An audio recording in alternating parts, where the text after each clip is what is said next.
Al aniversario de la Constitución de 17 y implicaría, en medio de toda la parafernalia que se va a desatar por parte del aparato del Estado mexicano, que va a ser indignante, porque los asesinos de la Constitución del... No, vas a ver, va a estar repleto de ceremonias pendejas por todos lados, ¿sí?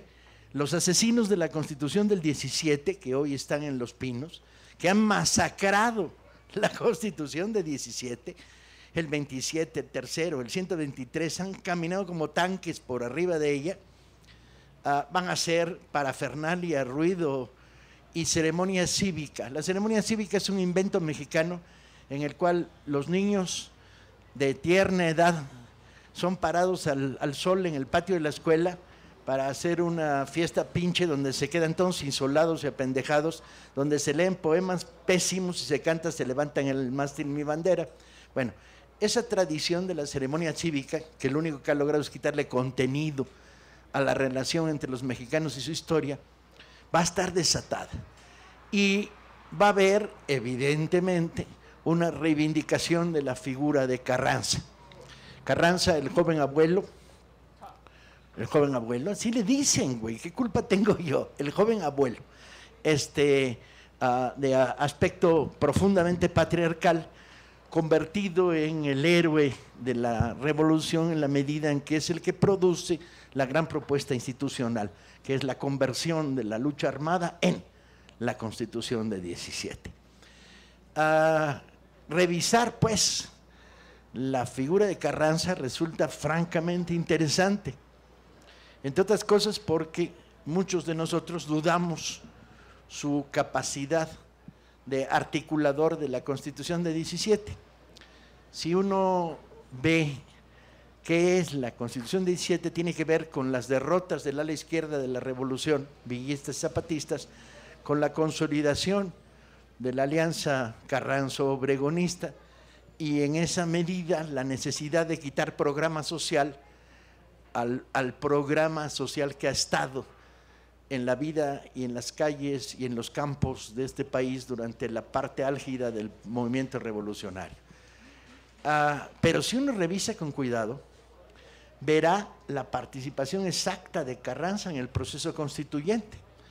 Si revisas la correspondencia entre Carranza y Pallavicini, que era uno de sus cargaportafolios de alto nivel porque era director de un periódico, y de sus operadores políticos en el 17, hay continuas menciones a que le bajen a esto, que no se metan en esto, que disminuyan esto otro.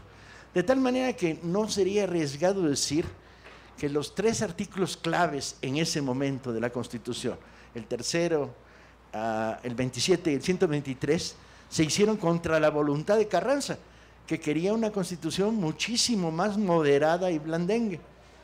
Si esto es así, la discusión de quién es Carranza se vuelve francamente interesante.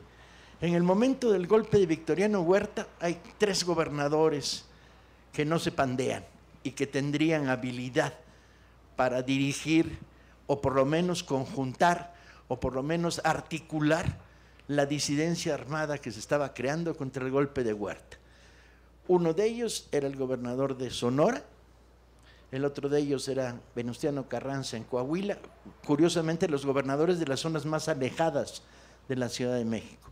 Y el tercero, sin ninguna duda y con todos los méritos, era Abraham González en Chihuahua, que había sido ya secretario de Gobernación y que representaba, sobre todo representaba a las milicias que se habían, o sea, las fuerzas irregulares que se habían alzado en el maderismo, y que socialmente pues era probablemente el más avanzado de todos ellos. Abraham, figura mal recordada, mal pensada, mal querida, muy probablemente gay de closet, pero al mismo tiempo, y quizá con ello de añadido, ¿no?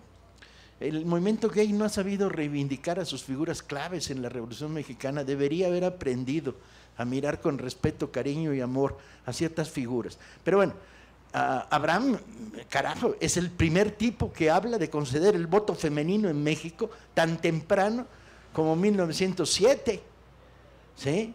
O sea, es un precursor de los precursores. Piensen que el voto femenino en México se concede en los años 50, ¿no? 53. Y Abraham está hablando de ello en el año 9, ¿sí? Que además era el partidario del mantenimiento de las milicias armadas, de los irregulares de la revolución, y que era sin duda el conflicto Zapata-Madero partidario de apoyar el reparto de tierras. Bueno, por razones que es difícil explicar, pero que los compañeros les van a contar perfectamente, no es cierto, porque eso los obligaría a salirse de tema, tiene razón Pedro, con las caras que está poniendo. Abraham es asesinado por Victoriano Huerta, el gobernador de Sonora se pandea y queda como única figura aglutinante Venustiano Carranza. De ahí, Carranza va a desempeñar un papel interesante en la constitución del Frente Único de 1913-14, va a representar un papel clave en la ruptura de la convención contra la que está en contra, donde se reúne todas las fuerzas armadas que derrocaron a Huerta, va a representar un papel clave en la ruptura entre el zapatismo-villismo y el constitucionalismo, entre comillas, de los caudillos de Sonora, Pablo González y el propio Carranza, que va a conducir a la tercera fase de la revolución. Hacer una visión equilibrada, y yo soy muy negativo, tengo que reconocerlo, a mí Carranza me toca las pelotas. Pero bueno, luego viene Pedro y me regaña porque dice, no tomas en cuenta de que sí era antiimperialista, y sí era antiimperialista. Dejaré que Pedro me regañe, no importa. Hacer una valoración de Carranza se vuelve importante. Y no ha llegado Ibarrola para que yo me pueda bajar. Está por llegar para que yo me pueda bajar de esta mesa. Entonces, he ahí por lo que propusimos que se abriera este debate. ¿Quién? Pedro, bueno, me acompañan obviamente, sí los conocen ustedes, ¿no? El doctor Icugui, no es cierto. Pedro primero. Hay un problema con Carranza y es que en realidad nos cae mal. En el fondo, no sé Alejandro, creo que menos que nosotros, pero en realidad nos cae mal. Es un viejo porfirista, senador de la República, dueño de 70,000 hectáreas de tierra, en realidad era desierto, tenía 45 trabajadores, que nunca habló en el Senado porfirista, vinculado a Bernardo Reyes, un personaje que trata de modernizar el porfiriato sin cambiar al país en realidad, pero que tiene un par de momentos luminosos, un par de momentos en los que demuestra que es un tipo de pantalones y con dignidad, y uno de ellos es la coyuntura de la que hablaba Paco. En este país ha habido 3 momentos en los que pudimos ser democráticos y los poderes fácticos lo cancelaron, y uno de ellos es 1913, cuando los poderes fácticos asesinan al presidente Madero. Y en ese momento, desde que se entera de qué pasó en la Ciudad de México, Carranza, sin doblarse, sin dudar, toma la decisión de que eso no podía ser, de que era contrario al honor, a la dignidad, a cualquier principio ético posible. Y se convierte en el símbolo de una rebelión que empieza por todos lados. Hay 100, 150 estallidos de dignidad en todo el país, pero finalmente se van nucleando en torno a Carranza, porque Carranza es el hombre de mayor personalidad política de quienes se lanzan en contra del asesinato del presidente, de 600 mexicanos y el asesinato de la democracia. Ese punto de Carranza, ese momento de dignidad, no hay que negárselo. Y el otro es el momento en el que, a pesar de que él no quiere, esa constitución aparentemente de avanzada, o ciertamente de avanzada en muchos aspectos, en estos 3 artículos que ya mencionó Paco y un cuarto más, el tercero sobre la educación, que consigna la educación laica, gratuita y obligatoria y universal, aunque sea como aspiración, aunque nunca lleguemos, nunca hemos llegado en este país a la educación para todos, pero sí como principio, como idea, como aspiración. El 27, que regresa a la nación la propiedad de las riquezas del subsuelo y de las aguas, que don Porfirio en una ley de 1884 había entregado a las compañías extranjeras, como ha hecho ahora otra vez, o pretende hacer ahora otra vez, Enrique Peña Nieto. Por acá, doctor, ya llegó el doctor Ibarrola. Y el 123, que consigna las demandas de la clase obrera y las eleva a rango constitucional, y un cuarto, el 130, que consagra el Estado laico. Y que aunque Carranza en realidad no quería eso, lo jura y lo respeta. Entonces, ¿qué podemos decir para abrir boca? Carranza no nos gusta. Carranza es un reformista porfiriano, un viejo porfirista. Es el hombre que encabeza la facción moderada de orden en contra de la revolución social, de la revolución popular. Pero tiene estos dos momentos, y sobre todo ahora, frente a lo que le están haciendo o lo que le han hecho a la ley suprema y lo que están haciendo con la República, verdaderamente querríamos ahorita a Venustiano Carranza. Buenas tardes. Sí, yo me sumo también, y me cae exactamente igual de mal Carranza. Se me hace el personaje más antipático de la revolución, pero yo creo que tiene una visión que no van a tener los demás y que logra encontrar en ciertos momentos las claves para ir armando su movimiento y luego llevarlo hasta un grado de constitucional, como es el 1916-1917. Sí, creo que hay algo admirable en Carranza, que es ese nacionalismo a ultranza, que además abreva de su profunda admiración por los liberales y por Benito Juárez. Es decir, ¿a quién se le hubiera ocurrido en 1913, cuando se levantan en armas contra Huerta, poner en vigor una ley que había puesto en vigor Juárez en 1862 contra los enemigos de la República? Y exactamente él pone en vigor la ley del 25 de enero de 1862, no más que en 1913, para los enemigos de la revolución. Creo que esos pequeños elementos son de los que hablan de su profunda admiración. Luego, momentos así muy interesantes en cuanto a esa defensa de la soberanía. Logra negociar, por ejemplo, que la expedición punitiva no le queda otra más que aceptar este cúmulo de soldados que cruzan la frontera buscando a Villa, queriéndolo matar, como dice el corrido en 1916, pero logra establecer ciertos límites, es decir, ciertos puntos de los cuales no puede pasar el ejército norteamericano. Por ahí se enfrascan en la batalla del Carrizal, defendiendo esos límites las tropas mexicanas. Otro elemento muy importante es cómo, si Huerta esperaba que durante la invasión norteamericana de 1914 los revolucionarios se aliaran para formar un frente común en contra de los norteamericanos, le falló totalmente a Huerta, porque Carranza lo que hace es, a ver, primero voy a derrotar a Huerta y yo negocio después cómo, en qué circunstancias y cómo puedo hacer que se retiren las tropas de Veracruz, lo cual va a lograr perfectamente en noviembre de 1914, cuando él deja la capital después de la fallida convención revolucionaria y logra él establecer su gobierno ahí en Veracruz, que también tiene un elemento histórico de admiración por Juárez. Juárez, recordemos, establece su gobierno en Veracruz durante la Guerra de Reforma. Ahí van a ser las grandes leyes de reforma, desde ahí se van a expedir, y Carranza no se queda atrás. Carranza toma Veracruz no solamente por la importancia de la aduana y el comercio que pudieran tener hacia afuera y la entrada de productos y de armas y demás, sino también porque era un símbolo, había sido el símbolo de la resistencia liberal en la Guerra de Reforma entre 1859 y 61, bueno, y 60, porque la guerra termina en diciembre de 1860, 22 de diciembre, la última batalla. Entonces tiene estos elementos muy interesantes de cómo asume esa disposición, y así como los liberales del 59, 60 en la Guerra de Reforma expiden las leyes de reforma, él lanza el primer golpe, yo creo que contra la revolución social importante, que es traerse la bandera del agrarismo a través de su ley del 6 de enero de 1915, con la cual es como en cierto modo quitarle una bandera que traía Zapata desde 1911 con el Plan de Ayala.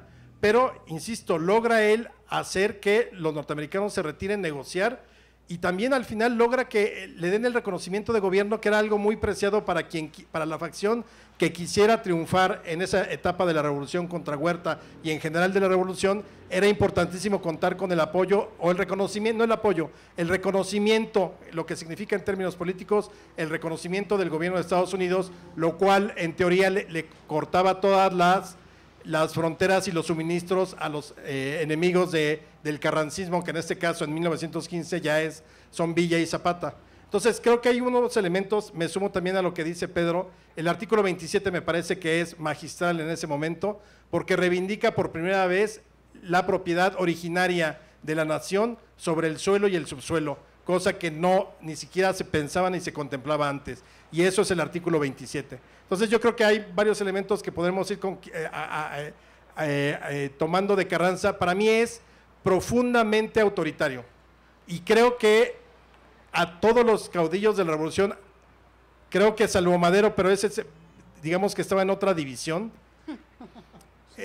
eran profundamente antidemocráticos. O sea, no había lugar para pensar en los votos, no había lugar para pensar como en una representación plural, tolerante, sino era más bien el momento de la guerra, el momento de las bayonetas, de las balas por encima de los votos, y él se comporta absolutamente autoritario. Recordemos simplemente la manera en cómo él redacta el plan de Guadalupe, con el cual se van a levantar contra Huerta, y luego lo entrega a la Asamblea de Generales que está con él para que lo voten y lo aprueben, pero él no lo firma. Pero él en la redacción pone que habrá un primer jefe que es él, y entonces se lo entrega a los generales para que lo firmen y todo parezca como una asamblea democrática de la cual sale él electo el primer jefe. Pero prácticamente la idea es de Carranza de, a ver, ahí les va el plan, se lo entrega a su secretario Alfredo Breceda en ese momento, le dice lléveselo usted, y eso lo cuenta Breceda en sus memorias, lléveselo usted a los generales a ver qué dicen. Pues obviamente los generales, sí votamos, como así muy atrabancados, no iban a ponerse a analizar punto por punto o si Carranza era autoritario, sino vamos a las armas, que es a lo que nos compete, y le firman el plan de Guadalupe. Él no lo firma, no aparece como firmante, y sin embargo él es el gran redactor del plan de Guadalupe. Entonces ese tipo de elementos se dan cuenta uno de que realmente sí sabe, como lo dicen por ahí el doctor Rafael Puente, ¿sí es Rafael? Que él dice que si alguien sabía ser el primer jefe, era Venustiano Carranza. Creo que ahí no queda duda. Lo supo ser, supo manejar en esa primera etapa contra Huerta los egos de los sonorenses, los egos de los villistas hasta cierto punto, manejar esta presencia de un Felipe Ángeles que de pronto empieza a crecer demasiado, y al final pues él es el gran vencedor, desde luego con los brazos armados de Obregón y de Villa, pero el gran vencedor de Victoriano Huerta. Hasta aquí le dejo para que podamos platicar. Muy bien, muy buenas tardes. Una disculpa por mi retraso. Conocen esta ciudad. Creo que mi ausencia hubiera sido mejor porque aquí estaba Taibo, así que creo que el cambio pierden, pero ni modo, ya se fue y ya llegué yo. Y llego pues para meter un poquito de desorden en la discusión o una voz ligeramente distinta. Primero, por supuesto que Carranza es difícilmente simpático para alguien. Pero no se trata de simpatías o antipatías, eso no es el punto. Dice Michael Meyer, un viejo ya fallecido historiador estadounidense, que hace dos biografías, una de un tal Pascual Orozco y otra de un tal Victoriano Huerta, que seguramente era más simpático Huerta que Carranza. Puede ser, no lo sé, pero no es un asunto de calibrar caracteres personales a posteriori y luego de una centena de años después de que hayan desaparecido de la faz de la Tierra. Se trata de entender al personaje en su momento y de entender lo que hace. Y Carranza, también diciendo respecto de Pedro, esta discusión la hemos tenido de hace ya 25 años más o menos, no creo que sea un porfiriano, sí es un liberal, sin lugar a dudas, y es un revolucionario a carta cabal. Tal vez no sea el revolucionario que quiera Pedro, o que quiera Alejandro, pero bueno, la gente es como es, y eso es lo que tiene que hacer.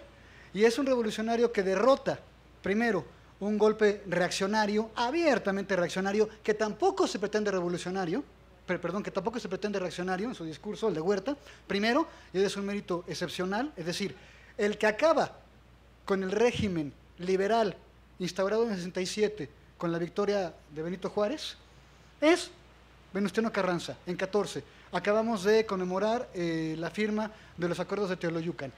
Ese es el acto que cierra no nada más la dictadura de Huerta, que derrotó al gobierno legal de Madero, sino el régimen liberal decimonónico mexicano.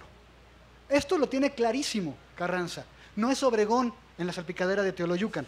Es Carranza dirigiendo una guerra que entiende debe acabar con un régimen para dar pie a otro.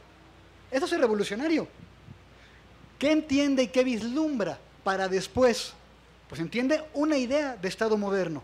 Hay otras ideas u otros componentes de Estado moderno, y estas ideas diferentes de Estado moderno llevan a la guerra civil, una guerra civil lamentabilísima, en tanto fue costosísima, y que sí, por supuesto, puso en el campo de batalla ideas distintas de proyectos de país distintos.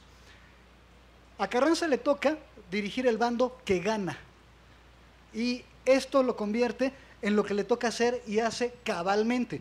Ya dije primero que es un revolucionario cabal porque está creando, está destruyendo un régimen para crear uno nuevo, y luego le toca ser un constructor del nuevo, un constructor de instituciones. Tal vez tampoco nos guste la forma en la que lo hacía y el tipo de las instituciones que tenía, pero lo que tenemos que reconocer es que las instituciones fueron duraderas, de tal forma que al día de hoy estamos pensando en de qué manera conmemorar, es la palabra. Yo diría que en muchos sentidos, 3 o 4 artículos, celebrar la Constitución del 17, y esa Constitución es posible por la dirección primero militar y luego política de Carranza. Ya lo dijeron mis compañeros, derrotar a Huerta tampoco era tan fácil, porque no era Huerta, era el régimen federal, era el régimen liberal completo, y lo tuvo que destruir, y lo destruyó. Ganar la guerra civil era un asunto muy complicado. Y una vez que los oponentes en la guerra civil se neutralizan, son derrotados, aunque siguen sobre las armas y siguen significando problemas, tiene, ya lo mencionó mi compañero, el problema gravísimo de Estados Unidos. Está la invasión en 14, luego la punitiva, la invasión en 14 a Veracruz, luego la punitiva en 16. Lo que le toca primero es sobrevivir con la vecindad estadounidense, es evitar una guerra, que la guerra en algunos momentos es inminente con Estados Unidos, y luego, en esa situación internacional absolutamente adversa, no diré que catastrófica, pero muy cerca de una guerra con el vecino grande, le toca comenzar a armar instituciones que funcionen en el tiempo. Y lo consigue. A fin de cuentas, el México, o lo bueno del Estado mexicano que queda hoy, comenzó con Carranza y con la Constitución del 17. La estructura jurídica, allí está, lo decía hace un momento mi compañero de la derecha, que en realidad ustedes lo ven a la izquierda. El 27 es una obra maestra. Para nosotros, para un buen abogado constitucionalista, es un rompecabezas, es una cosa incomprensible, pero es una obra maestra en términos políticos y sociales. Y eso no se hace, como sugería un poquito Pedro, en contra de la voluntad de Carranza. Eso no es cierto. Carranza es un político y está midiendo, y está yendo por donde tiene que ir. A veces le gusta, a veces no le gusta. ¿Y qué político hace siempre lo que le gusta? Hace lo que tiene que hacer. Y lo que tiene que hacer siempre, y esta es la clave, en función de objetivos mayores. ¿Y cuáles eran los objetivos mayores de Carranza? Crear un Estado estable, crear un Estado sustentable, un proyecto revolucionario que pudiera mantenerse en el tiempo. Y lo consiguió, en realidad lo consiguió. ¿Era autoritario? Sí, tenía muy malos modos, por supuesto. Pero recordemos cómo cae. Cae porque convoca elecciones. ¿Y como quién lo obligaba? En 17, en 18, en 19. Retomar los tiempos constitucionales, el éxito del proyecto constitucional, la voluntad de vincularse con los liberales, no nada más imitando a Juárez, porque le imitaba en todo lo que podía, y en muchos momentos Juárez, y lo que hizo Juárez fue su maestro de estrategia, es decir, de la misma forma que Juárez se convirtió en el jefe de una constelación de poderes y de voluntades, lo hizo Carranza en 14, de la misma manera que Juárez encontró en Veracruz el punto clave, el pivote para gobernar en desventaja, lo hizo Carranza, y de la misma forma que Juárez entendía que no podía pensar ni un minuto en salir del marco constitucional. La Constitución del 17 se quiere, y así está dicho, en la primera línea de la Constitución, una reforma de la Constitución del 57. La primera legislatura por revolucionaria es la 27, porque la última legislatura, la de Madero, es la 26. Bueno, pues no, en realidad es la primera. Pero se entiende perfectamente bien que se quiere relacionar directamente con aquel régimen.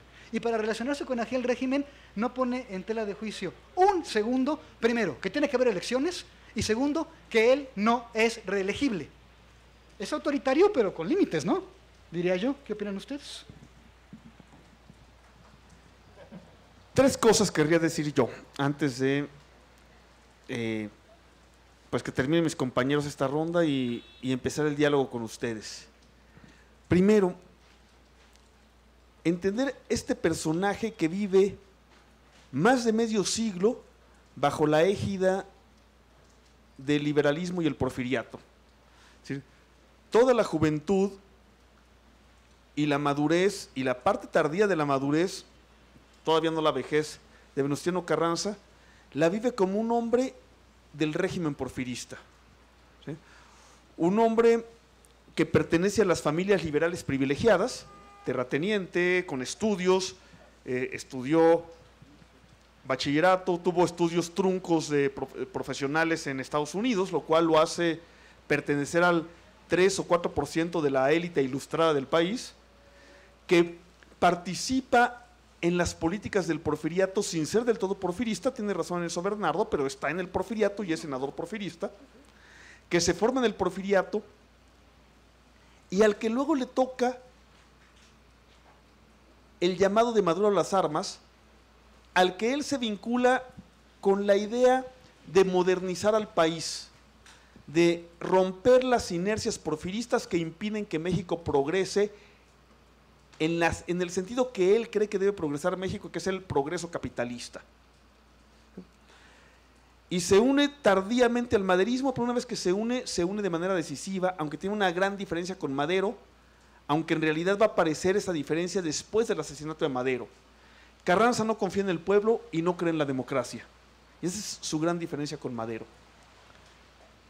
Entonces, primero, este hombre político, empresario, exitoso, gris, que habla muy poco mediático, que por la alianza con Madero llega a gobernador de Coahuila y que luego tiene estas actitudes de enorme valor. Y luego el contraste. ¿Por qué decíamos que no nos gusta? No me gusta a mí porque cancela la posibilidad de una transformación radical de México. Pero no la cancela nada más porque no le guste. Para él, y lo dice explícitamente y se juega la vida en ello, está convencido de ello, no es por ambición personal, aunque también juega la ambición personal, sino por decisión. Para él entregarle el futuro de México al zapatismo y al villismo es llevar a México al caos y a la anarquía.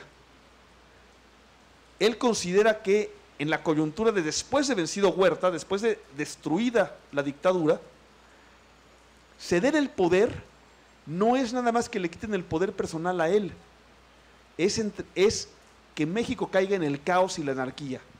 Y entonces combate con toda su fuerza la posibilidad de la revolución popular y la posibilidad de la transformación radical del país. ¿Y qué ofrece en cambio? Ofrece la restauración del orden, de un orden autoritario y presidencialista, ofrece la modernización del porfirismo y la legalización del porfirismo, lo que con don Porfirio era ilegal, es decir, el predominio del presidente, convertirlo en legal, y eso es la Constitución de 17. Lo que con la dictadura de don Porfirio no era legal, Carranza lo hace legal. El presidencialismo mexicano del siglo XX, cuyas peores secuelas estamos viviendo en este sexenio, viene del proyecto de Carranza, pero también entiende que tiene que ceder algunas cosas al pueblo en armas, y de ahí viene su aceptación del artículo 27 constitucional, del artículo 123. Y entonces tenemos un personaje sumamente contradictorio, el personaje al que le toca vivir las últimas 2 invasiones extranjeras en México, la ocupación de Veracruz en 1914 y la expedición punitiva en 16, y la negociación que hace con base en principios auténticamente nacionalistas y verdaderamente admirables. Y por otro lado, el hombre que destruye, y luego de que destruye la Revolución Popular, contiene al pueblo de tal manera que, por ejemplo, en 16 va a fusilar a los líderes de las huelgas obreras de 1916, y que luego regresa a los latifundistas la tierra que Villa les había expropiado en 1913. En 1916 Carranza se las devuelve. Y tenemos siempre con Carranza esta dualidad, la dualidad del hombre de mano dura, autoritario, que no cancela la posibilidad democrática, eso lo había hecho Huerta, pero que cierra la posibilidad de que la Revolución Mexicana siga por la ruta democrática, pero avanza en la construcción de las instituciones del Estado que vivimos en el siglo XX y que sin duda son una gran diferencia con el porfiriato, para mejor en casi todos los sentidos. El represor de los movimientos de huelga en 16, el vencedor de Villa y Zapata, el que acepta la maquinación de Pablo González para asesinar a Zapata, el que es intransigente contra la rebelión porque la considera ilegal, pero también es el hombre apegado a la legalidad y a los principios. Y el hombre que, ante la coyuntura de la muerte, prefiere morir apegado a la legalidad y a los principios que transigir con lo que él considera ilegal. Entonces, yo quería terminar esta ronda, o esta parte de esta segunda y última intervención mía, planteando esta disyuntiva. Si nos planteamos Carranza, héroe o villano, yo les diría ni héroe ni villano, un político, un estadista que cometió errores, duro, intransigente en algunos momentos, implacable en otros, pero que también tuvo visión de Estado, que nos canceló la posibilidad de una revolución popular radical, pero que sentó las bases del país que mal que bien vivimos en el siglo XX, y cuyas mejores partes estuvieron vigentes durante mucho tiempo en el siglo XX, y que, repito, por favor, ya quisiéramos oír. Sí, bueno, yo creo que evidentemente hablar esto de nos cae bien o mal, la historia no es un concurso de popularidad. O sea, quizá uno puede tener cierta simpatía a esta distancia por otras cuestiones personales. A mí, por ejemplo, me duele mucho en términos personales que haya mandado fusilar a Ángeles y que no hubiera manera de que se salvara en ese caso, pero bueno, esas ya son como las perversiones propias de quienes nos dedicamos a, en mi caso, a la divulgación histórica. Yo creo que sí, no es un concurso de popularidad. Yo no vería un personaje en Carranza contradictorio. Yo creo que al contrario es muy coherente siempre en todo momento con la propia tradición que él trae de ese liberalismo porfirista en la cual se educa y lo que él pretende o cómo transforma ese liberalismo a una nueva realidad que era totalmente distinta de lo que había dejado atrás el porfiriato después de que cae Porfirio Díaz. Entonces, creo que Carranza logra perfectamente ver los puntos sobre los cuales él puede ir dándole a su movimiento un orden.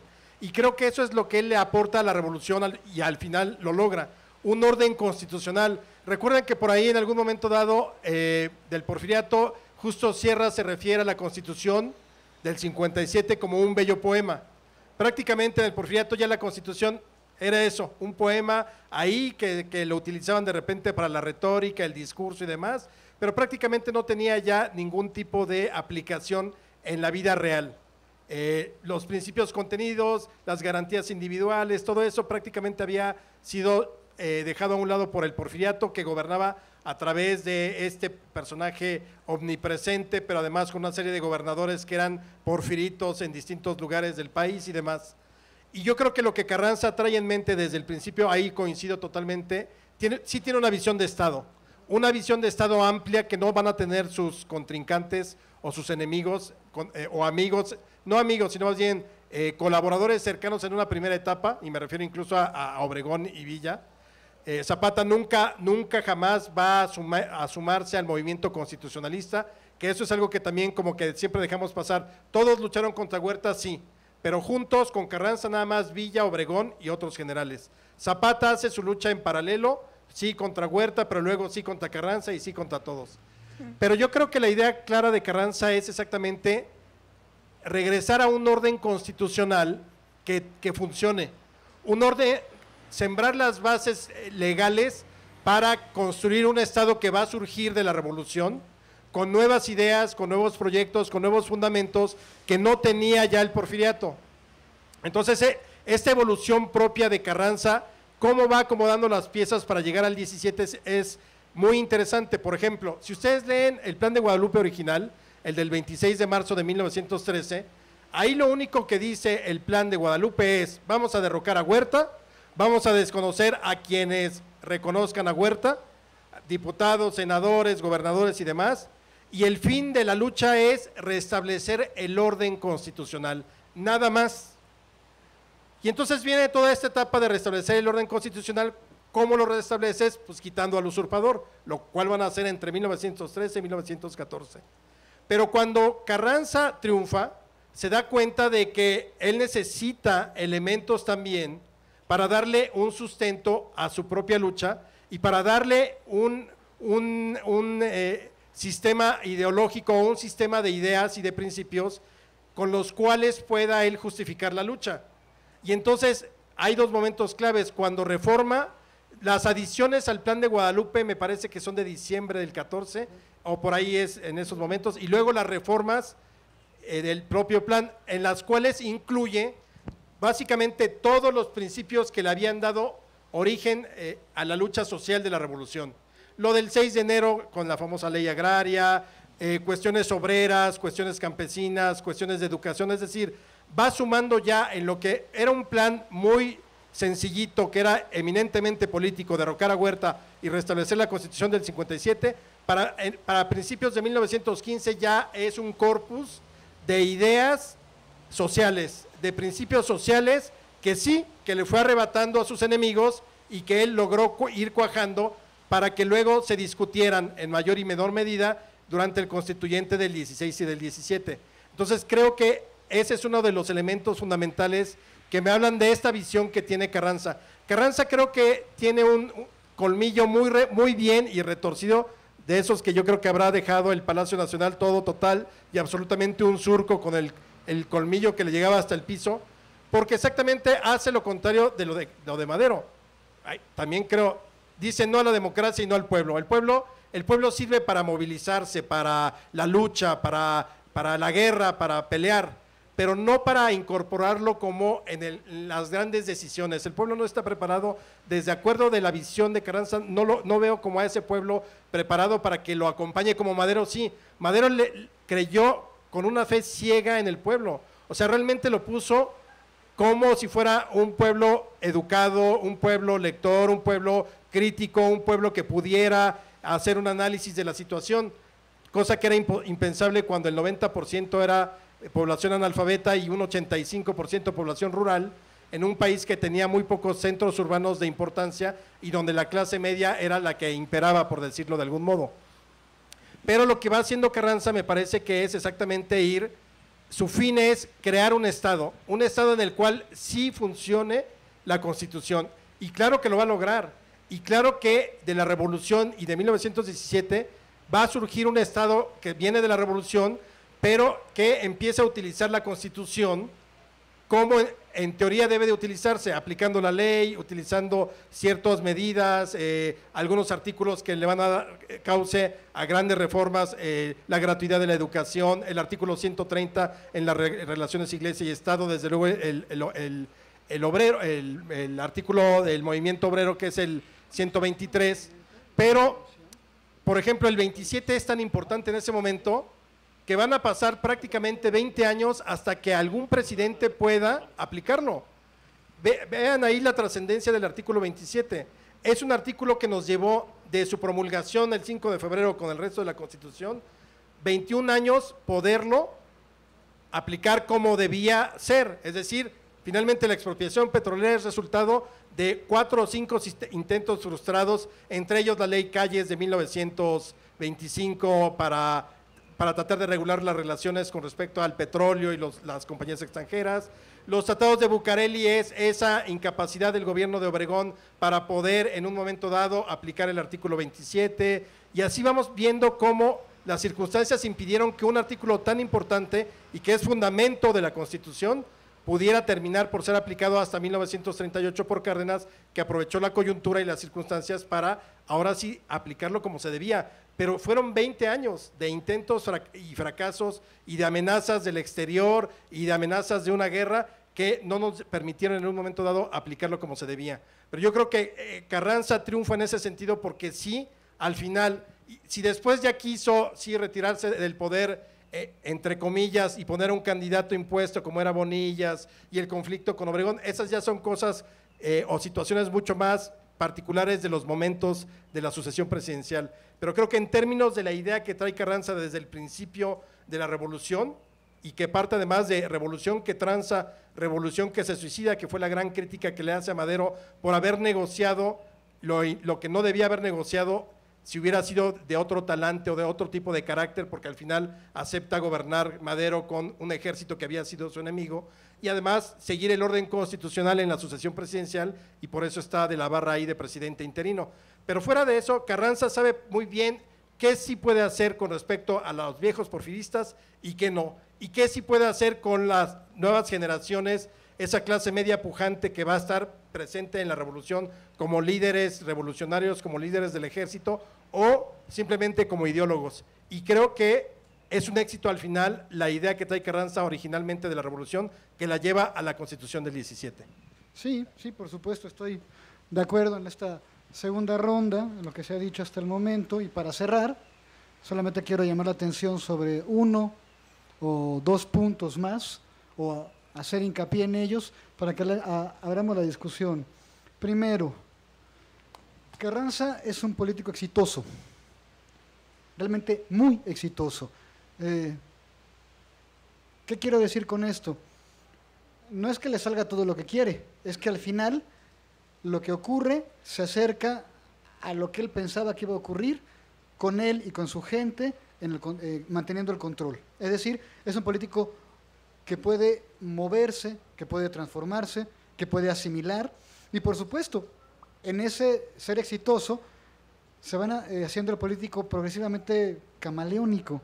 Decía Pedro, contradictorio, paradójico, no lo sé, creo que no se plantean con toda precisión los detalles, sino los medios para los grandes fines. Ese es el primer punto que quiero resaltar, subrayar para comenzar con ustedes la plática. Es un político exitoso. Segundo, es un político que cree plenamente en la necesidad de un Estado fuerte para que la nación mexicana mantenga su soberanía. Estado y soberanía, de eso no tiene la menor duda. ¿Y eso es una herencia liberal? Sí, por supuesto. ¿De qué estamos hablando si no? Estado y soberanía. Y los dos, el Estado y la soberanía, hace lo que él cree que tiene que hacer en el momento en el que lo tiene que hacer para que se mantenga. Y como ya se dijo hace un momento, no la tuvo fácil. Sufrir 2 invasiones y evitar la guerra lo hacen nada más grandes políticos. No es una, son 2. Él no sufrió la primera, la sufre Huerta, pero la tiene que gestionar. Y Huerta se va en agosto, se va en julio de hecho, el régimen cae en agosto, y Carranza tiene el gobierno nominal de agosto a noviembre, con Veracruz ocupado, y tiene la forma de gestionarlo. Mantiene la soberanía, garantiza la fortaleza del Estado, y tercero, reconoce, por la buena o por la mala, eso no lo podremos saber nunca, la necesidad de que ese Estado decimonónico se transforme y el Estado se convierta en un órgano regulador del contrato y del pacto social y económico, cosa que no había ocurrido antes. Y no solamente lo reconoce, arma las estructuras para que esto ocurra. Por supuesto que sí, con un Estado legalmente autoritario, legalmente presidencialista, totalmente de acuerdo, lo hizo don Daniel Cosío Villegas. Se trata de llevar a la práctica jurídica lo que era la práctica de facto, perdón por el pleonasmo, del porfiriato, sí, por supuesto. Pero este Estado autoritario tiene gestión de regulación y de intervención social y económica, que no tenía antes. Y eso lo hace Carranza. Por supuesto que podemos criticar y podemos discutir un montón largo y tendido sobre proyectos más o menos revolucionarios. Le preguntaba hace un momento a Pedro por el documento legal de los convencionistas, el programa de reformas, que a mí siempre me llama mucho la atención porque se le halaga y se le halaga y se le halaga. No tiene una palabra sobre la propiedad, sobre la base de la propiedad del subsuelo. Una palabra en el proyecto de la convención al respecto. No hay una palabra sobre la relación entre el Estado y la Iglesia, por ejemplo. Esos eran revolucionarios también, tenían su estilo y tenían sus elementos que pueden ponerse en la balanza de qué consideramos nosotros en la segunda década del siglo XXI revolucionario. En todo caso, tenían unos elementos unos y otros elementos otros. Ganó la facción de Carranza, impuso su modelo de Estado, y ese modelo de Estado suponía la concreción de la separación de forma tajante con la Iglesia, cosa que durante el porfiriato se había ido diluyendo sistemáticamente. Había, ¿cómo le llamaban? Modus vivendi, una forma de vivir tranquilos. Decimos que somos laicos, pero en realidad no lo somos demasiado. No, con Carranza y los regímenes posteriores se llevó a cabo de manera concreta, y sobre todo la intervención, insisto, del Estado, Carranza diría de la nación, con la dirección del Estado en los asuntos económicos y sociales del Estado. Y esto es un hecho que marcó, definió, caracterizó la historia del siglo XX mexicano, para bien y para mal. Ahora estamos en un Estado postrevolucionario que se fue edulcorando, luego se fue haciendo reaccionario, luego se fue haciendo abiertamente conservador, y tiene una estructura armada en estos modelos. ¿Qué es lo que sobrevive y con lo que está peleando el día de hoy todavía? Con lo que queda de ese Estado que tiene intervención y que tiene capacidad para intervenir en lo económico y en lo social.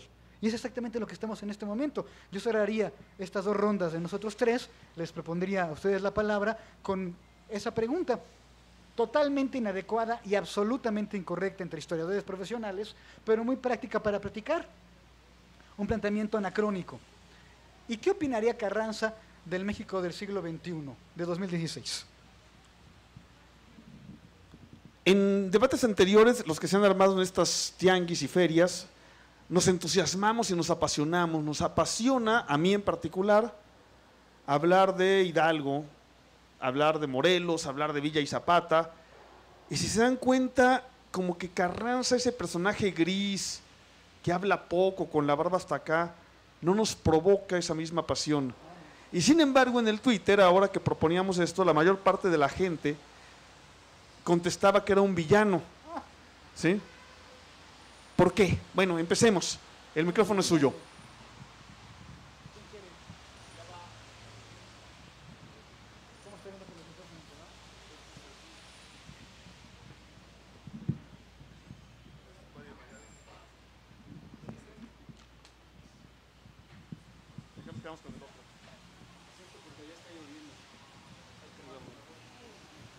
Sí, bueno, buenas noches, buenas tardes, noches.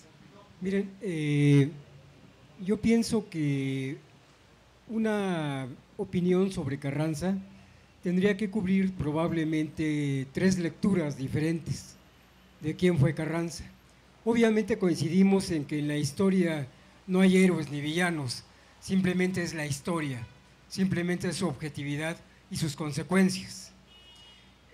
Yo creo que la primera lectura para saber o podernos acercar con respecto a la situación de Carranza es Carranza visto como ese personaje que juega un papel que responde a intereses bien concretos de clase. Es decir, ¿a quién se debía Carranza dentro de los grupos específicos que conformaban las clases sociales de aquel periodo en el México de aquella época?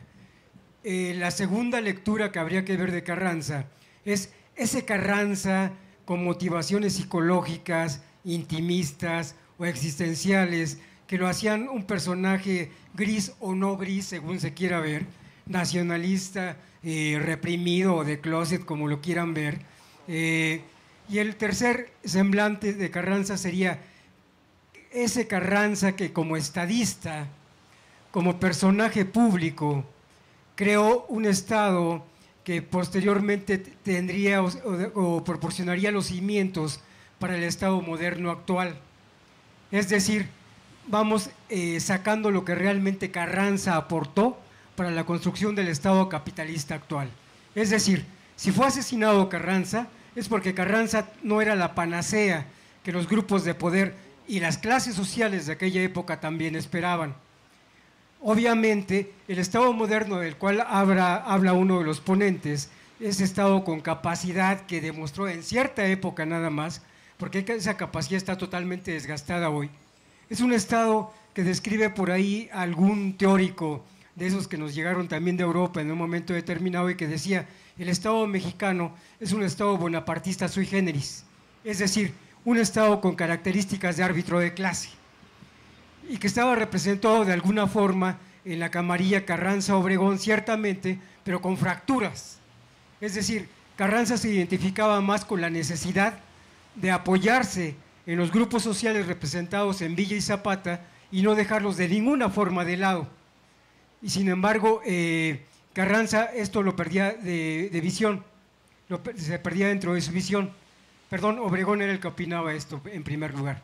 O sea, Carranza era el que perdía esta perspectiva y esto los lleva a un enfrentamiento que termina finalmente mediante todos esos vericuetos que crea el poder en el asesinato de Carranza, que era un impedimento para evitar que estallara una nueva revolución que con su carácter autoritario probablemente iba a provocar en la misma medida en que no iba a tomar en cuenta los intereses de los grupos sociales que ya habían sido dejados de lado, pero que obviamente potencialmente continuaban siendo peligrosos. Esa sería mi opinión, muchas gracias. Voy a contestar la parte de clase que es muy interesante. El porfiriato gobierna o Díaz dirige un país periférico del área del imperio, un país que produce materias primas para las grandes compañías transnacionales. El régimen de privilegio del porfiriato, como lo bautiza correctamente Arnaldo Córdoba, gobierna para las compañías extranjeras y para la oligarquía terrateniente, para los hacendados. Lo que pretende el grupo al que pertenece Carranza desde 1900, el grupo reyista, es, primero, antes de la revolución, la transferencia gradual del poder de la oligarquía terrateniente, de los hacendados, a la burguesía mexicana. A quien representa Carranza es a la nueva burguesía, a los industriales y a los empresarios. De una, más o menos también Madero es eso. Madero es el vocero de los intereses, dice ese texto clásico de Arnaldo Córdoba, neoliberales, ya les llamaba así entonces, que no tienen nada que ver con el neoliberalismo actual, los intereses liberales de las clases medias y de la nueva burguesía empresarial. Lo que pretende Carranza es un capitalismo mexicano menos dependiente, menos vinculado al exterior y menos dependiente de la oligarquía. Entonces, ¿a qué grupo social representa Carranza? A ese, a la burguesía nacional, en contra de la oligarquía terrateniente y de los intereses del extranjero. De tal manera que su nacionalismo no es de closet, ni en términos políticos, ni en términos económicos, es auténtico. ¿Por qué matan a Carranza? Porque la burguesía es toda, me parece a mí, que la burguesía es aún débil para tomar el poder por sí sola y necesita una alianza, así sea demagógica, con las clases populares. Eso es lo que los teóricos latinoamericanos llaman el populismo. Una burguesía débil que va conduciendo al país hacia la industrialización, aliada con los obreros industriales y con los campesinos que están recibiendo la tierra. Eso es lo que se llama populismo y no las pendejadas que dice Peña Nieto y sus ideólogos. Y eso es, necesitan deshacerse de Carranza para establecer la alianza real, demagógica con las organizaciones obreras y campesinas, que va a iniciar Obregón y que va a llevar a su punto culminante con Cárdenas y que va a traicionar y destruir Miguel Alemán. Entonces, ¿a quién representa Carranza a nivel de clase social? A los nuevos empresarios y las clases medias. Y a esos les va a dar el poder, pero no pueden tener el poder por sí solas. Hace falta la última vuelta de tuerca, que es la alianza a nivel demagógico con las organizaciones obreras y campesinas. Sí. Algo más o alguien más, porque si no, vámonos. Yo solo quiero agregar una cosa. Es muy interesante ver, Álvaro Matute le llama la huelga de los generales, el levantamiento brutal contra Carranza, que además es muy interesante porque ahí sí Yo creo que nadie en los momentos previos, ni siquiera Huerta, porque Huerta contó con varios estados que estaban en su contra, nadie generó tantas antipatías para ese movimiento como ningún otro en ese periodo. O sea, realmente se le volteó, salvo su yerno, que era Cándido Aguilar, y un par de generales más, porque incluso el más incondicional, o que parecía más incondicional de sus hombres, que era Pablo González, también le dio la espalda en el último momento. Entonces sí hay ahí un elemento importante para el análisis de cómo al final ya, cuando él se lanza, creo que el gran error, al final todos tienen un error, o varios errores, pero aquí ese tratar de imponer a Bonillas, alguien tan desabrido, tan flor de té, como le llamaban, yo creo que sí le costó, pues claro, a la mera hora pues, que lo asesinaron en Tlaxcalantongo, pero evidentemente había un movimiento rebelde generalizado por todo el país, donde se sumaron los viejos enemigos de la revolución, los nuevos enemigos de la revolución, los revolucionarios originales, los que se habían sumado ya en las últimas etapas, villistas, zapatistas, obregonistas, todo el mundo se levantó en armas y fue una revolución fugaz estamos hablando del 23 de abril, para el 21 de mayo de 1920 estaba ya muerto Carranza. En realidad, eso de revolución o de guerra civil no aplica. Aplica en realidad un cuartelazo gigantesco. Es un cuartelazo gigantesco el que mata a Carranza. En efecto, no tenía la simpatía de sus generales, de los generales de ese ejército que intentó domesticar y que no pudo domesticar. Sería un trabajo largo y complicado. En este país habría conflictos de sangre por la elección presidencial hasta 34. Hasta 34. 29, 30, allá hay asuntos menores, pero hasta 30 la gente que quiere que entra en la contienda por el poder del Ejecutivo, por el control del Ejecutivo, se acaba matando. Es uno de los oficios más peligrosos de la tierra, en términos estadísticos, ser candidato a la presidencia en el México por revolucionario. Por supuesto que así es. Ahora, en este juego de simplificar explicaciones y pensar en los vínculos de un personaje respecto a sectores sociales y económicos, pende o está detrás de nosotros, encima de nosotros, el fantasma de la revolución comunista. Y parece que hay una revolución comunista que iba a ocurrir y que no ocurrió. Y creo que este es el tema que tenemos que discutir largo y tendido, porque es un punto de partida que tiene por lo menos que discutirse. Porque entonces resulta que estamos explicando siempre cómo no ocurrió, cuando no entendemos que lo que estaba ocurriendo tenía su propia lógica, y esa lógica tenía, a ver si me puedo explicar correctamente, tenía su propia inercia.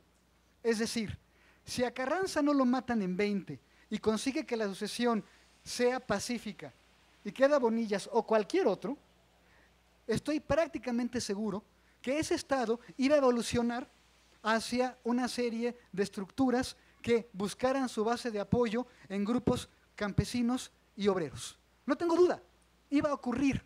Porque está ocurriendo en México, pero está ocurriendo en buena parte de los países de América Latina y está ocurriendo en buena parte del mundo, de Europa. Estamos en el mundo de la posguerra.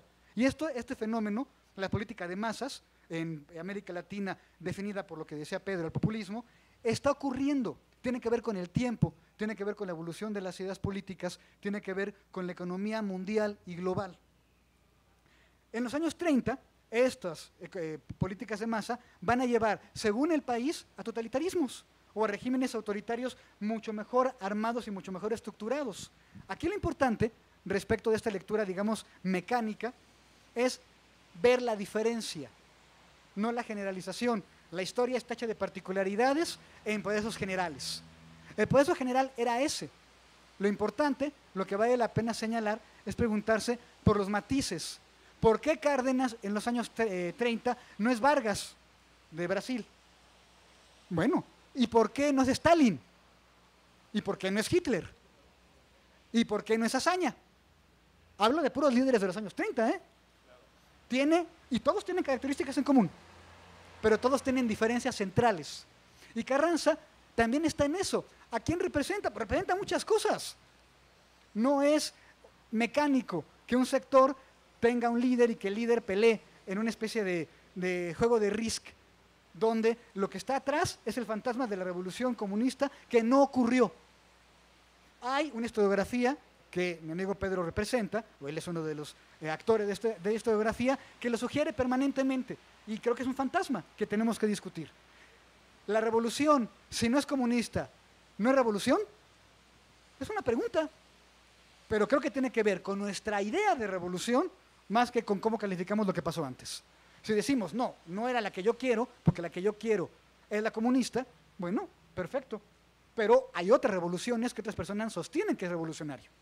Entonces me parece que, por supuesto, estoy de acuerdo con Pedro, el nacionalismo de Carranza, perdón que insista en el tema, pero es muy chistoso, de ninguna manera es de closet, es totalmente real, ¿no? Pregunten, si no, ¿de qué hablamos? Viene, yo comienzo. Vuelve a decir carrancear. Carrancear, es un bonito verbo. Carrancear quiere decir robar. Básicamente quiere decir robar, pero tiene una connotación muy precisa. Es robar desde el poder, es robar con el poder. Es decir, cuando un niño va corriendo por el tianguis, no de libros, y se roba una naranja, no se la carrancea, porque no tiene poder. Y se lo agarran, si le va bien le ponen unos zapes, ¿no? Eso no es carrancear. Carrancear es cuando el policía ve la puerta abierta de una casa y se lleva la radio. Se la carranceó.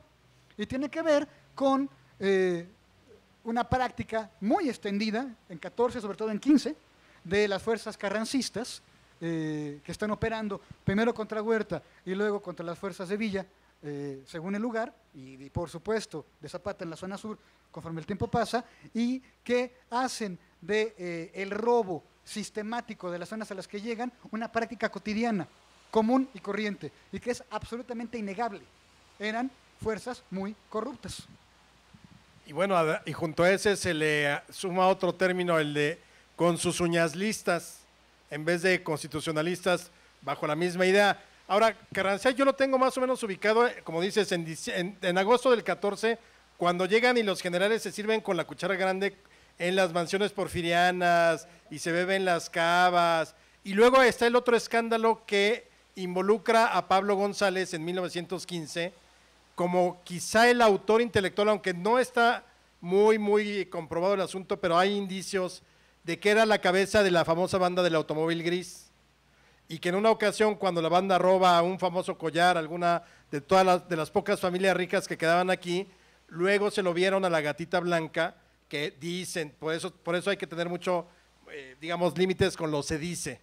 Pero bueno, es parte del chisme de la época, del rumor de la vida cotidiana en esos días, que se lo ven a la gatita blanca y entonces eso hace que se liguen las historias. Ahora, hay una carta de Zapata, la famosa carta abierta de Zapata, me parece que es del 18, donde él acusa directamente a Pablo González de ser la cabeza intelectual de la banda del automóvil gris, y eso está textualmente en ese libro. Y curiosamente, algunos de la banda la agarran, banda de secuestradores, yo creo que sería de las primeritas que hubo aquí en México. A varios los ejecutan, pero varios también logran salvarse, al parecer gracias a la intervención de Pablo González. Pero de ahí, de todo ese alboroto, es donde viene este término de carrancear y el otro de con sus uñas listas. ¿Hay algún libro que haga esta valoración, digamos, imparcial? Yo no soy especialista, soy maestra de español, maestra del acente, por cierto, y bueno, tengo esta preocupación. Mi hijo y mis nietos viven en Cuatro Ciénegas y allá pues es un héroe, y entonces, bueno, a mí me cae en el hígado esta situación, ¿no? Entonces, la escuela donde va mi nieta, pues Venustiano Carranza, donde va a ir a la secundaria se llama Venustiano Carranza, todo es Venustiano, que la calle Venustiano Carranza. Entonces, bueno, así como que hay que meterles la idea, pues sí, de lo que realmente fue, como aquí bien se ha dicho, que ni es ni héroe ni villano, que tuvo sus detalles buenos y sobre todo malos, y a mí me cae también muy mal. Bueno, a ver, me atrevería a decir, hay dos libros que además han sido de discusiones que tuvimos durante muchos años, que a mí me gustan porque se confrontan de alguna manera, pero se confrontan en el diálogo. Uno es el de Javier García Diego, es difícil de conseguir, pero se consigue y es muy bonito libro. Se titula 1913-1914, así, Javier García Diego es un solo apellido, que es una versión más cercana a Carranza, y frente a esa, para hacer contraste, mi libro de los carrancistas, Malas Noticias, está agotado, estoy tramitando su reedición, yo creo que antes de que acabe el año tendremos la 4ª reedición del libro y estará circulando, pero creo que se consigue en algunas librerías de viejo de pronto. Entonces, el libro de Javier García Diego, 1913-1914, de Guadalupe a Teoloyucan, así se titula el libro, lo editó Clio, y el otro, el mío, de los carrancistas, bueno, yo creo que esos dos son como espejo porque son dos versiones distintas pero contrastadas y que además tuvimos la posibilidad de discutirlas, de discutir mis posiciones, yo con Javier, Javier conmigo, y pues están ahí esas, ¿no? Y también hay una pequeña biografía de Alejandro Rosas, muy manejable, de Venustiano Carranza, ¿no? Que por ahí debe estar quizá, que es sintética y muy manejable para irle entrando a don Venustiano. Creo que por ahí podemos empezar. Y propone Bernardo Ibarrola una vieja biografía muy interesante, hace como 45 años que se publicó, pero sintética, del historiador norteamericano James Cumberland, titulada Carranza, ¿no? La publicó el Fondo de Cultura, también se consigue, creo que un poco más fácil que las otras. ¿Perdón? No, el Rey Viejo, a ver, vamos al Rey Viejo. Esos son magníficos relatos del tramo final de Carranza y hay como 4. Hay 4 historias crónicas y novelas de que sale Carranza de la Ciudad de México el 5 de mayo de 1920 a que muere el 21 de mayo. Hay crónicas de uno de los mejores narradores de la Revolución Mexicana y de los últimos leales a don Venustiano, el general Francisco L. Urquizo. Está el relato de Martín Luis Guzmán, que se llama ese es de Díaz, el destino ineluctable de Venustiano Carranza, de Martín Luis Guzmán. Y luego está la novela maravillosa de Fernando Benítez, El Rey Viejo. Estos 3 relatos maravillosos, uno de un testigo presencial, compañero, que va con Carranza estos días, el general Urquizo, otro de este magnífico narrador, testigo general de los hechos, pero que no estuvo ahí, Guzmán, y el tercero del gran novelista Benítez, son maravillosos para entender al personaje, pero tienen que ver con estos 15 días. Quizá estos últimos 15 días retratan al personaje, pero tienen que ver con eso, ¿no? ¿No? Maravillosos, hay que leerlos los 3, ¿eh? Bueno, una cosa, respecto de Cuatro Ciénegas y los nombres, tiene que ver con el debate de los usos del pasado en el presente y de la forma en la que como sociedad recordamos, conmemoramos, celebramos. Por supuesto que en Cuatro Ciénegas debe ser chocante la presencia de Carranza. ¿Cómo se llama el pueblo de Cárdenas? ¿Jiquilpan? Como en Jiquilpan, donde no está don Lázaro, pues no hay nada, es normal, es de ahí. Lo que creo es que es revelador que haya tan pocas calles, tan pocas estatuas, tan pocas escuelas que se llamen Venustiano Carranza en el resto del país, y que en realidad la imagen, a mí me gusta recordar un mural de Siqueiros en el castillo de Chapultepec, donde el usurpador o el malo es una mezcla muy extraña de Huerta con Carranza. No queda claro quién es quién. ¿Por qué? Pues porque Siqueiros no lo quería. Me llama la atención cómo este político, que como bien decía Pedro hace rato, no apasiona como apasionan otros, tenga tan poca expresión pública, tan pocas calles, tan poca conmemoración, tan poco tiempo, y que su centenario, porque su momento de gloria será la Constitución del 17, esté tan marcada por el debate de su figura y no de su legado o de lo que hizo como político. Pero la estatua que tiene es muy grandota y en la entrada del país, ahí en la entrada de Veracruz, ¿no? La entrada tradicional de...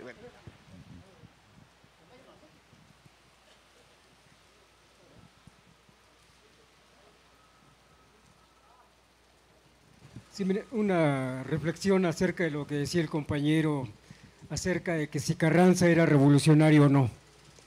Me parece que esta es una de las preguntas más interesantes que se han hecho sobre la personalidad y figura de este personaje.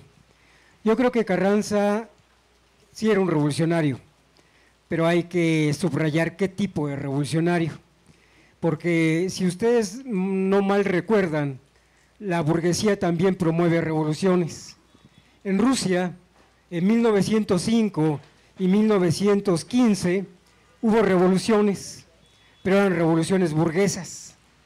Y hasta 1917, cuando se crean las coyunturas sociales, políticas y económicas que esperaban los bolcheviques, es cuando se promueve una revolución proletaria. Esa es la diferencia que se da también en México con Carranza. Carranza tiene una gran habilidad, haber podido crear las condiciones políticas y logísticas para maniobrar y mediatizar el proceso de la rebelión popular, que venía desde muy atrás, en una gran guerra campesina por la tierra y el poder, y transformarla en un movimiento social con una conclusión burguesa, o pequeña burguesa, como dirían algunos, porque decían que la burguesía casi desapareció durante la revolución. Para el caso habría que discutir si fue burguesa o pequeña burguesa, pero sería motivo de otro tipo de reflexiones. Yo lo que sí creo es que en el caso de Carranza, es uno de los personajes ciertamente menos populares del pueblo de México. Recuerden que ya alguna vez, creo que fue hace como 2 sexenios, algún grupo hizo saltar la estatua de Carranza ahí en la delegación, o sea, como que tuvieron que volver incluso a reconstruirla, y nadie protestó, no hubo así como que gran inquietud, como que gran rechazo, como que la gente dijo, fue la de Carranza, pues me vale madre, ¿no? O sea, así como que no hubo gran resonancia porque el caballo saltó y lo tiró, ¿no? Entonces yo creo que coincido en eso, tendríamos que entrarle a una discusión más profunda acerca de sus características en base a saber exactamente qué papel jugó dentro de la construcción del Estado moderno, o sea, qué aportó realmente. El compañero señalaba algunas cosas interesantes sobre su aporte, habría que ver si eso todavía es retomado por el grupo de cínicos, corruptos y asesinos que nos gobiernan hoy, y saber si realmente ese aporte, entre comillas, sigue vigente o no, o fue nada más para un ratito. Gracias. Bueno, ni tan ratito, muy brevemente, me parece que ese Estado se erosiona en los 70s y en los 80s y ya no funciona, ¿no? Actualmente, lo único que queda de ese Estado es el autoritarismo, nada más. Lo demás, hace 30 años que ya no funciona. Yo quiero preguntarle a Paco Ignacio, porque va a agarrar el micrófono, ya lo agarró. ¡Chin! Yo quiero preguntarle a Paco Ignacio, porque ya sé lo que no le gusta de Carranza, y es de lo que hemos estado hablando. Me gustaría que, ya que entró a la conversación, entráramos de lleno, preguntándole, ¿y qué sí le gusta de Carranza? Me gusta cómo lo mataron. O sea, Carranza se está llevando a Veracruz el sillón presidencial. Y esa ha sido una de mis grandes preocupaciones babosas como historiador. ¿Qué pinche sillón se llevó? Bueno, descubrí que el sillón que se llevó era una pinche sillón de cuero chafa. Ninguno de los sillones presidenciales que harían culto en este pinche país, ¿no? Se lo llevó ni los de Lerdo, ni los sillones juaristas. Se llevó el que tenía en su despacho. Eso lo retrata. Era un pobre miserable, y tiene una responsabilidad histórica muy jodida. Y yo creo que ahí está el centro del gran debate, la responsabilidad histórica de haber roto el Frente Revolucionario en 15. O sea, al Carranza negarse a aceptar la validez de la convención, ¿sí?, que era representativa del pueblo en armas. Yo creo que pocos se atreverían a decir que la convención no era representativa del pueblo en armas en esos momentos. ¿Quiénes faltaban? Los magonistas habían llegado por vía indirecta, ya no existían como poder político, ¿no? Y sí habían llegado por la vía de zapatomagonistas, magonistas alineados con Obregón, curiosamente, o como Villarreal. Entonces, ¿quiénes faltaban en términos de representación? Y el hecho de que Carranza, desde que empieza el proceso de la convención, trata de meter a figuras no representativas del pueblo en armas, gobernadores, directores de periódicos, para que luego le daría resultado en la composición de la Constitución de 17. Y la Convención le dice, no, colega, aquí pueblo en armas, ¿sí? El derecho a decidir lo tienen los que han hecho la revolución. Y la ruptura carrancista es una responsabilidad histórica cabrona, porque él acaudilla a Obregón y lo arrastra. Obregón, que siempre es un personaje muchísimo más titubeante y más y bueno, ya no digamos Calles, que está a la sombra de Obregón en esa etapa. Y entonces esa responsabilidad histórica es cabrona, la de la ruptura del frente revolucionario. Porque sin duda la convención iba a producir un programa mucho más acorde con los intereses de un pueblo campesino armado, que era lo que en el fondo representaba. Al margen, el debate que introduce el compañero es interesante, porque te ves obligado a matizar mucho. La vieja escuela de análisis marxista de clases era bastante pinche plana, ¿no? Decía, bueno, ¿y el proletariado? No, pues está representado por los batallones rojos y esos se pusieron del lado de Obregón en la revolución.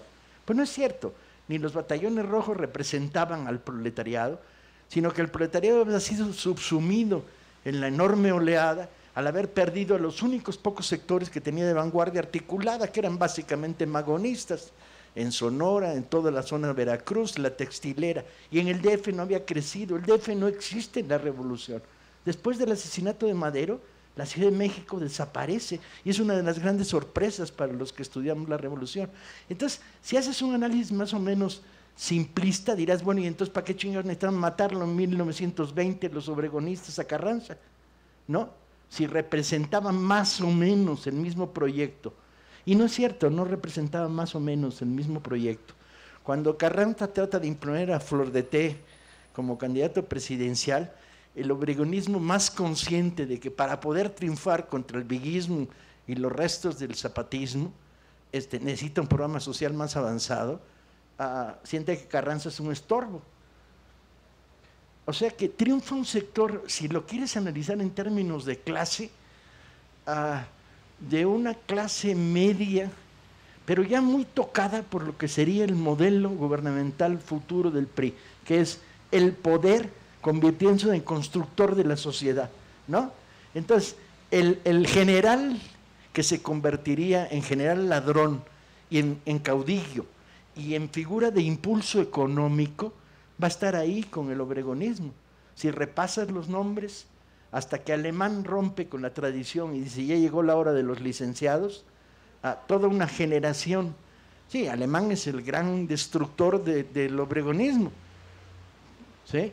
En la medida en que lo que instaura es un nuevo gobierno de personajes salidos de la sociedad civil, hijos de caudillos, ligados a las nuevas capitales que se habían estado construyendo a lo largo y ancho de todo el país, ¿sí? Y con la utilización de un modelo de aparato del Estado que es el que heredamos.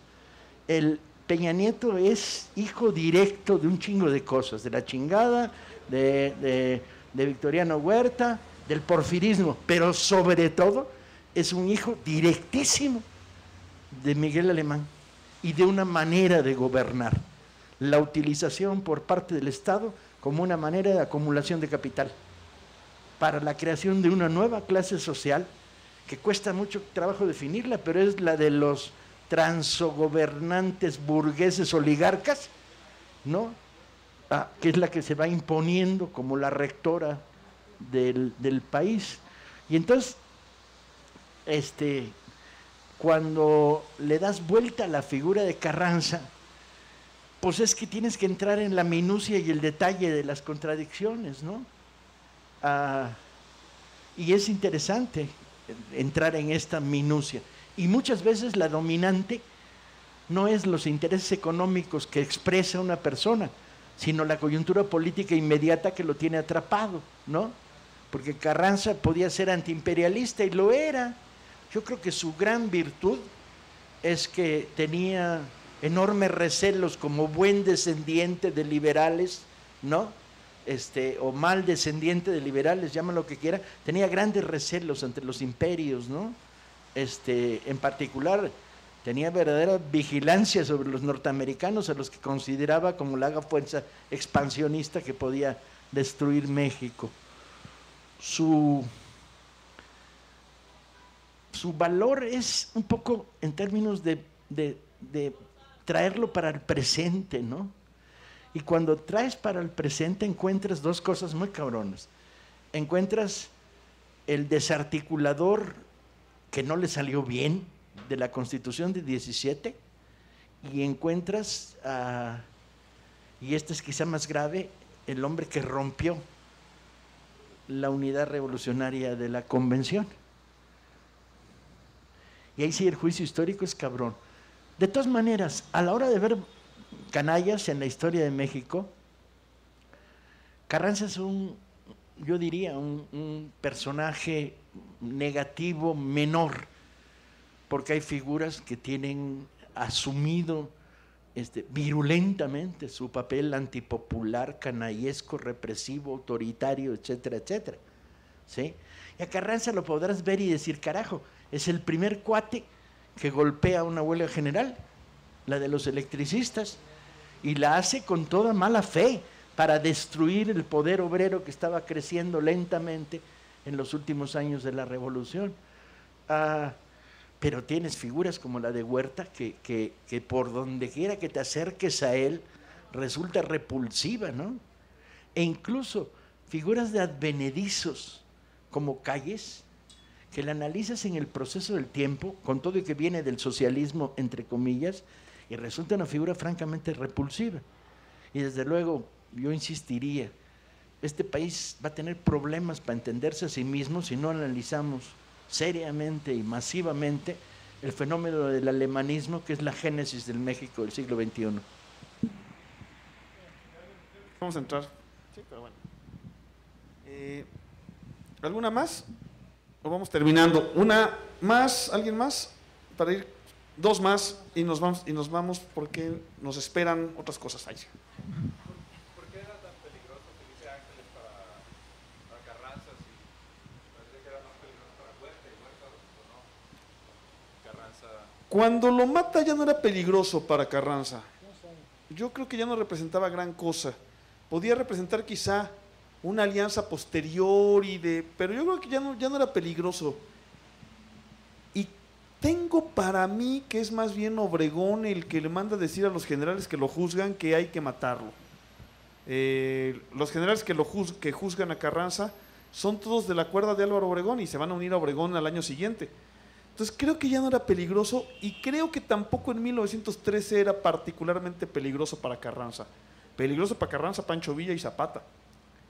Creo, mi posición es que ya no lo era, que es una especie de revanchismo simbólico final que ejerce Carranza, pero eso es lo que yo creo, no sé qué opinen. Yo diría que Ángeles era un peligro para el carrancismo. Representaba una opción diferente a la de Villa, pero muy cercana al villismo. Diferente a la de Zapata, pero, o sea, una opción más que podía integrar más el frente antiobregonista carrancista, aunque no lo logró, francamente, quedó aislado. Pero Ángeles, yo creo que el Ángeles peligroso es el de la convención. Ahí tenía muy claras las ideas políticas. Cuando llega del exilio en diciembre del 18, ya viene totalmente perdido, con aires mesiánicos, hablando del amor y de la concordia. Hay escenas donde se ve a Ángeles quitándose las pistolas en un campamento y lo ven perdiéndose los villistas, cómo se va al otro campamento que es enemigo y llega a hablarles de amor y de paz y de concordia y de armonía. Ya era un convertido, ya era un derrotado y pues, le va a costar que lo agarren y que lo fusilen. Pero yo incluso creo que el Ángeles de 1919 ya tampoco representaba un peligro real para Carranza en términos de disputa del poder, y en cambio creo que sí la figura de Carranza se hubiera agigantado si concede el indulto, que lo pudo haber hecho sin problema. Sí, y yo creo que le hubiera salido muy bien porque en efecto Ángeles se fue desinflando conforme el tiempo pasaba. En todo caso, dos estudiosos se han ocupado con mucho cuidado de Ángeles últimamente y lo han hecho muy bien. Adolfo Gili se ha acercado a él de muchas maneras y lo entiende muy bien y lo ve siempre como una opción, como una especie de opción que sintetiza y que podía convertirse en una oposición o en una opción distinta a Carranza, primero. Y García Diego también, del que se hablaba hace ratito, lo ve como una cosa muy parecida. Ambos, desde posiciones ideológicas y políticas muy distintas, encuentran a Ángeles un posible adversario político. No un genio estratega militar, es otra historia, sino un posible adversario político por dos componentes. Pero eso, hasta 15. Luego se acabó. Si en 15, en lugar de Eulalio, que no valía para nada, y que era una figura súper menor, en 14, en la convención, Ángeles hubiera sido el candidato presidencial y lo hubieran aceptado fácilmente villistas y zapatistas, e incluso lo hubiera aceptado el ala convencionista que luego se abriría en la ruptura en la Ciudad de México. Otro gallo hubiera cantado. Y era la figura a la que le tenían cariño y respeto un montón de las fuerzas revolucionarias, por su solidez, por sus fidelidades, por su honradez extrema, por su lealtad. Gili justamente menciona en su librito sobre la decena trágica, seriamente, una cosa que Ángeles negó siempre, pero que lo niega en contra de sí mismo, la posibilidad que se manejaba cuando el ataque contra Madero de una presidencia, digamos, cambiada, con Ángeles a la cabeza, en 13, desde 13, está esa posibilidad como Ángeles como un potencial candidato, un potencial cohesionador de grupos diversos. Y es un personaje bien interesante porque podía todo y no ocurrió nada con él. Hay un extra, ahí. Pedro, tú primero y luego yo cuento el extra. No, el extra es bien claro, el extra es golpe contra Madero. Victoriano organiza la trama de poner de su lado el Congreso, presidente sustituto, lo nombra a él en la línea de sucesión, etc. Todos los generales de este país se cuadran con Huerta, incluidos los generales maderistas, como Lauro Aguirre, herido y todo, defendiendo el Zócalo y a Madero. Todos se cuadran con Huerta, excepto uno. El único general que no se cuadra con Huerta es Felipe Ángeles. Caray, eso hablaba de él en una dimensión mayúscula en la historia de México, ¿no? Pero es una cosa muy extraña porque no se cuadra, pero dice en todos los textos, y Huerta lo castiga. A ver, Huerta acababa de matar a todo el mundo, no le tenía miedo a nada, y Ángeles lo castiga y lo manda a Francia becado. No come perro. Ya, no se cuadra, es decir, es mucho más sutil. El personaje es mucho más sutil y es uno de los momentos clave. Otro será la vuelta en 18, por supuesto, que es otro momento clave de Ángeles como personaje. Creo, sí, por supuesto, que es un personaje de dimensión, y esos momentos pues tienen dimensiones literarias extraordinarias como personaje, pero más allá de la literatura, como posibilidad, como condición de posibilidad de encontrar otros caminos de organización. Creo que de Los Ángeles, y creo que en el fondo Carranza, como decía Alejandro hace rato, hacía surco con el colmillo, lo veía muy claramente, sí, que era un verdadero peligro. ¿Ministro de la guerra? No. Así es. Muy bien, compañero. Así es. Dos preguntas, sí, muy pequeñas. Una es sobre por qué muchas veces hay otros personajes que están con los que conocemos generalmente, como es el hermano de Carranza, Jesús Carranza, que digamos no son protagonistas de algunas cosas. Mi pregunta sería, ¿qué aportación sería la de Jesús Carranza en digamos, pues sí, lo que hizo Carranza, Venustiano Carranza? Y la otra que, pues que yo alguna vez escuché, la verdad no me acuerdo si escuché o leí que Venustiano Carranza era gay. ¿Era qué? Gay.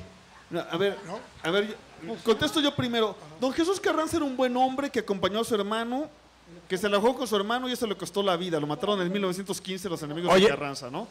Y lo de que Carranza era gay, es así, no me la sabía. Jamás la había oído, pero no hay... Así como hay asomos de otros personajes, Abraham González, Antonio I. Villarreal, otros, no, de Carranza ahí sí, para nada, ¿no? Pero primera vez en mi vida que lo oigo, pero no hay absolutamente ninguna razón para pensarlo, ¿no? Pero No, Jesús Carranza era un buen hombre que acompañó a su hermano y eso le costó la vida. Como a Eufemio Zapata, como a Hipólito Villa, acompañar a sus hermanos les costó la vida, ¿no? No con muchas luces. Ahí lo trabaja un poco el peligro de los carrancistas. Pero yo creo que la muerte de Jesús Carranza ejemplifica perfectamente el grado de dureza de Carranza frente a no claudicar ante ciertas cosas. Y lo que sucede, Jesús Carranza lo toman prisionero en Tehuantepec, un general de apellido Santibáñez, si no mal recuerdo, prácticamente lo secuestra y le mandan telegrama a Carranza diciéndole que si no entregan dinero o alguna cosa así, van a fusilar a su hermano y a sus acompañantes. Y Carranza lo único que hace es despedirse de su hermano por telegrama. Hermano, pues ahí nos vemos, y lo fusilan. Los gays, a ver, camaradas, ¿reivindicamos el derecho absoluto de que cada cual haga de su culo un papalote y lo eche a volar? ¿Sí o no? ¿Somos absolutamente conscientes de que el derecho a una sexualidad libre es una victoria de la sociedad? ¿Sí? ¿O todavía hay alguien piensa que hay que mandarlos al psiquiatra y esconderlos en el closet?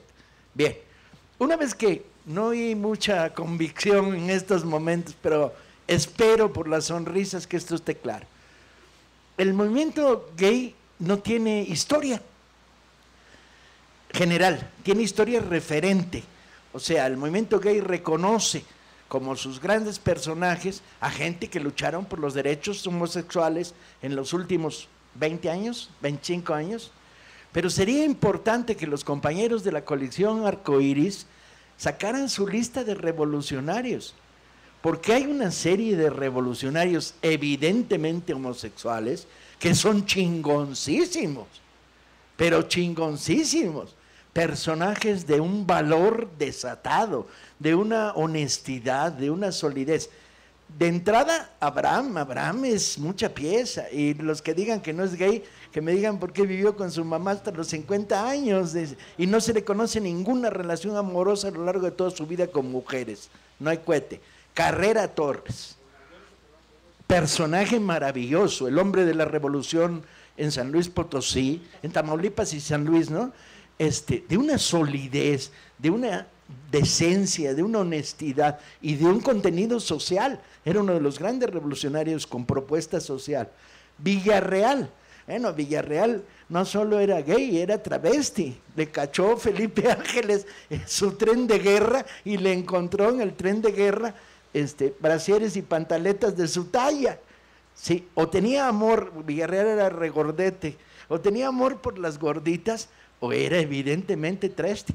Fierro, que sin duda era heterosexual, tiene una pinche componente de lo que se llamaban en aquella época bicicleto muy potente, de entrarle a los dos gustos, digamos. Entonces, recomendarles a los compañeros del movimiento Arcoíris que levanten la bandera, ¿no? Porque hay un ejemplo importante que está por encima de...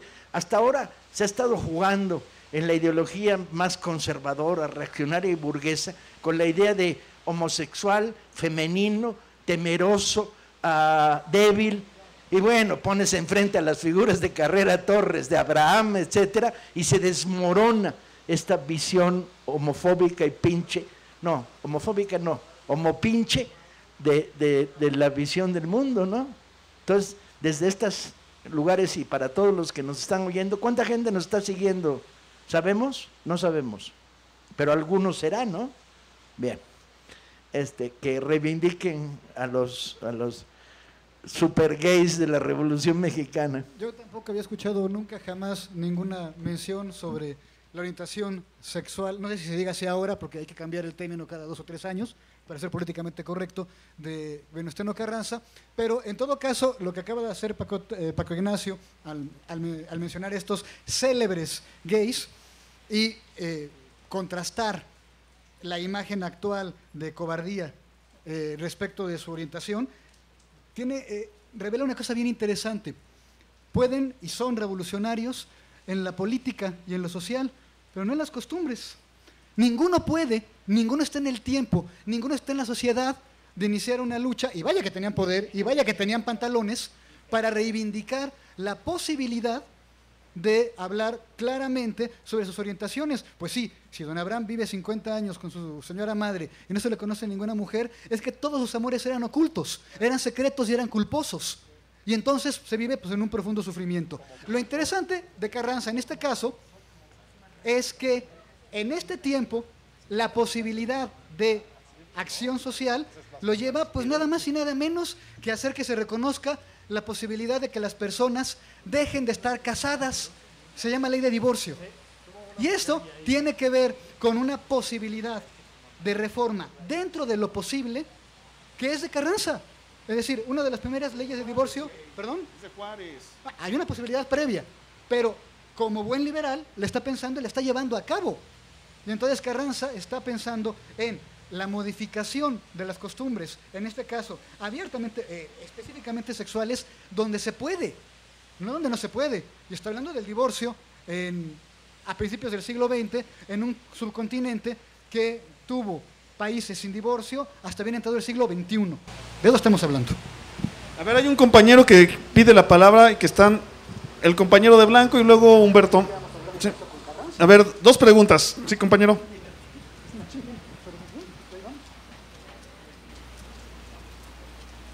Buenas noches. Preferentemente me gusta esto de manejar este diálogo tan impresionante entre la diversidad sexual o no, y entre si salimos del closet o no. Digo, yo soy heterosexual, pero tengo varios amigos que han tenido toda la voluntad de formarse a todo este movimiento y de formarse a toda esta libertad que tenemos precisamente por la Constitución que hizo nuestro presidente Carranza de 1917. Quisiera decir una cosa nada más. La libertad de todos la tenemos que luchar por ella, respetarla, hacerla valer, y tener todas las condiciones jurídicas, políticas y sociales para que todos seamos exactamente iguales y para que todos tengamos ese respeto de lo que preferamos, closet o no closet. Como el presidente Carranza también tenía su closet político, nosotros también tenemos todos los closets sociales y psicológicos. Muchas gracias. No, pues de acuerdo. Todos tenemos closets y se llama intimidad, dice el doctor Ibarrola. La última pregunta, Humberto. A mí me gusta más la frase de todos tenemos un cadáver en el closet.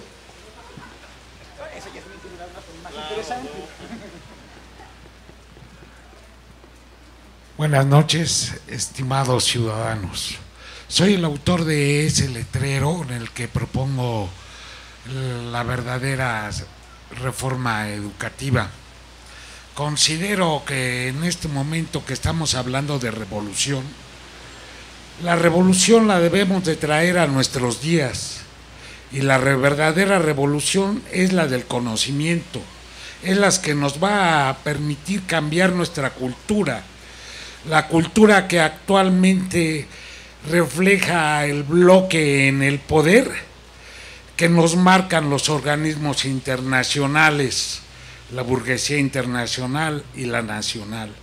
Es hora de que la revolución y sus beneficios le lleguen a los pobres, a los que padecen el rezago educativo, a los tarahumaras que viven en la extrema pobreza, pero ya llegaron las minas canadienses a sacar su oro y a llevárselo.